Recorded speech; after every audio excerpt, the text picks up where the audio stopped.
ជំរាបសួរបងបងថ្ងៃនេះក្រុមការងារ Cam Sky មានជាមួយនឹងឈុតសោសម្រាប់មួល10ប៊ូឡុងឬក៏ខ្ចៅដែលជាប់គាំងយូរបងមួលស្វានខ្ចៅខ្យងផ្សេងសោអីហ្នឹងយកមកមួលអស់ហើយមួលអត់ចេញទេឥឡូវខ្ញុំមានជាមួយនឹងឈុតសោបែបនេះចង់ដឹងថាវិធីប្រើប្រាស់បែបម៉េចតោះឥឡូវយើងមកទស្សនាវីដេអូនេះជាមួយគ្នា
ចាអរគុណសម្រាប់ការទស្សនាវីដេអូមួយនេះសម្រាប់មកចំណាក់អារម្មណ៍ចង់កំងអីអាចតាក់ទងតាមរយៈលេខទូរស័ព្ទ086 99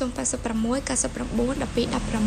16ឬក៏អាចចែករំលែក like និង follow ដើម្បីទស្សនាវីដេអូបន្តទៀតអរគុណ